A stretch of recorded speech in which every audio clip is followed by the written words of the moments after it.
आजू मिथिला नगरिया निहाल सखिया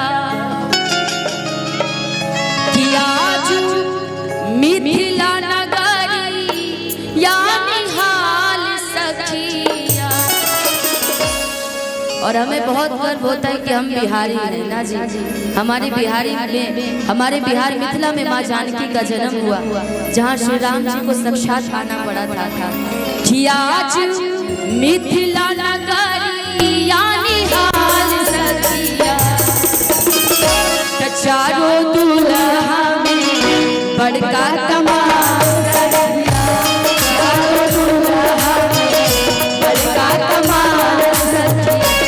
आज मिथिला नगरिया निहाल सखिया, आज मिथिला नगरिया निहाल सखिया, चारों दुल्हा में बड़का कमाल सखिया, चारों दुल्हा में बड़का कमाल सखिया। प्रेम से बोलिए श्री रामचंद्र भगवान की, मैया जानकी की जय।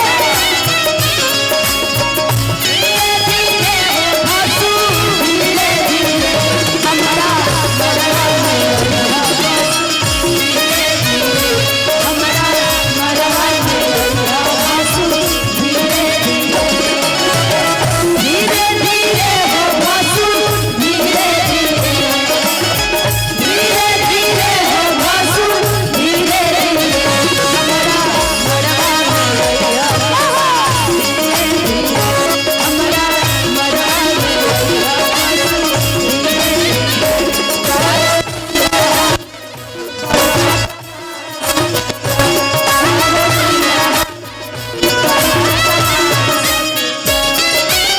कहती है सखिया कि देखो ये जो भगवान ने जोड़ी बनाया, भगवान ने खुद अपनी जोड़ी कैसे बनाया।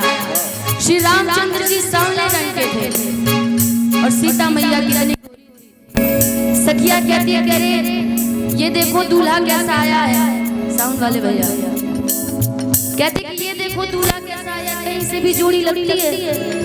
हमारी सीता कितनी गोरी है और ये श्री राम कितने सांवले हैं, पता नहीं है जनक जी ने क्या कर दिया। सखिया देख करके कहती है क्या, सांबर सांबर गोरे गोरे जोड़िया जवान रे,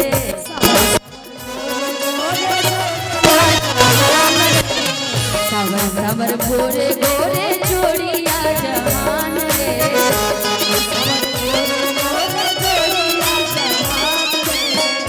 अखियों न देखनी हाँ सुननी हाँ कान रे,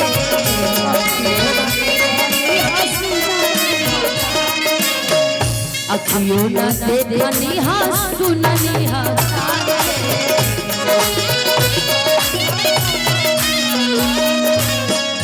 झूबा झूबा जोड़ी जियो पे मिसाल सखिया,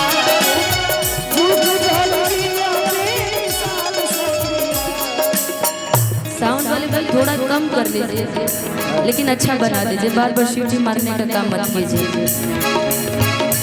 झूबा झूबा जोड़ी जियो पे मिसाल सखिया, झूबा झूबा जोड़ी जियो पे मिसाल सखिया, चारों दुल्हा में कमाल सखिया, चारों दुल्हा में बड़का कमाल सखिया।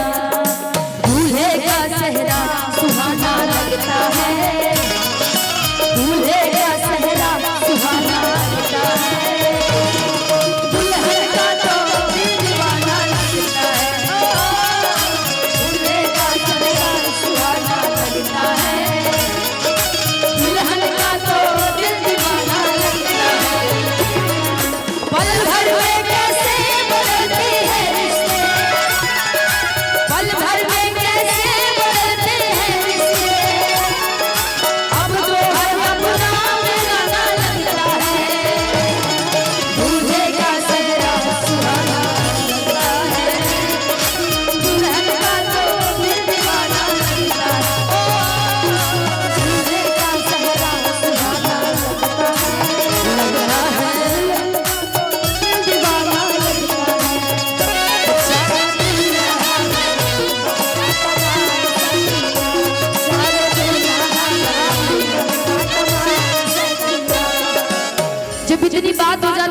सखिया कहती है कि देखो सावन सावर गोरे गोरे जुड़िया जहान रे अखियों ना देखनी है सुननी है कान में।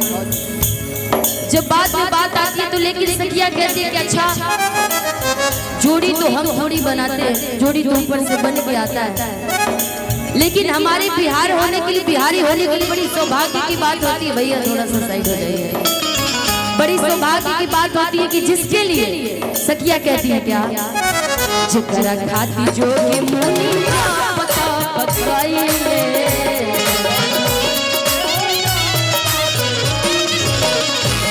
खाती जोगी मुनि जा पता पकाई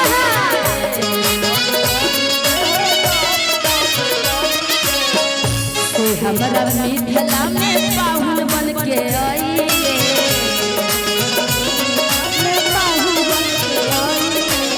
जिकरा खाती जोगी मुनि जा पकाई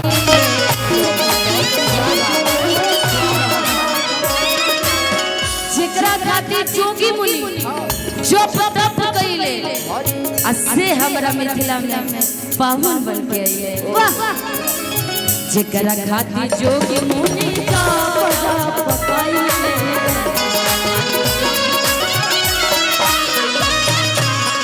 से हमरा मिथिला में पाहुन बन के आई।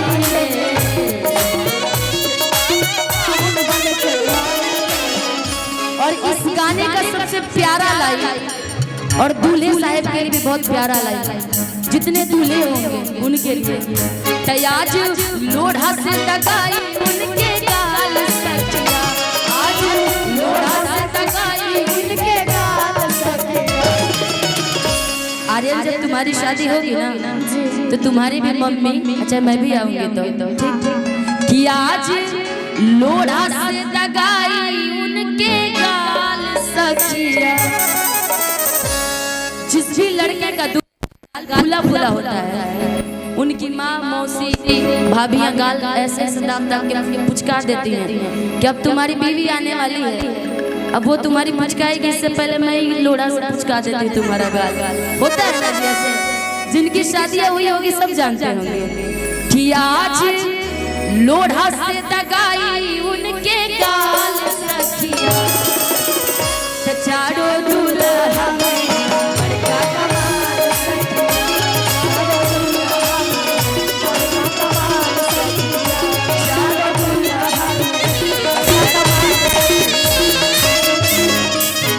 बड़का कमाल सखिया।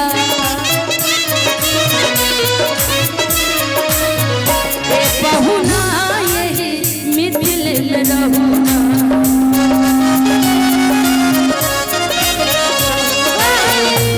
पहुना यही मिथिल रहुना,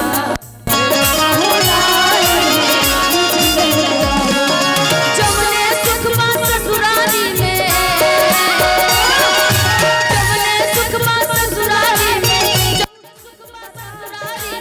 जमने सुखमा कहूना, ए पहुना मिथिल रहुना, पहुना मिथिल रहुना, जमने सुखमा ससुराली में, जमने सुखमा ससुराली में, जमने सुखमा ससुराली में, जमने सुखमा पाहिना, जमने सुखमा ससुराली में तौने सुखवा कहिना। एक हमारे भोजपुरी में कहावत है, पहले दिन पहुना, दूसरे दिन ठेहुना और तीसरे दिन दादा हो दादा केहुना। पाहुन जब एक बार आए तो बड़ी प्यार से होता है कि भाई पाहुन जी आए हैं, थोड़ा सर स्वागत थोड़ा ज्यादा करना है। दूसरे बार आते हैं तो फिर होता है कि अच्छा चलो पाहुन जी फिर दूसरे बार आए हैं, एक बार और स्वागत हो जाए, गालियाँ वालियाँ सुनाया जाता है। लेकिन जब पाहुन जी तीसरे बार से ज्यादा आने लगे तो भैया आइए और जाइए वाली हाल हो जाती है, होता है ना जी। इसीलिए बिन बुलाए कहीं ज्यादा नहीं जाना चाहिए।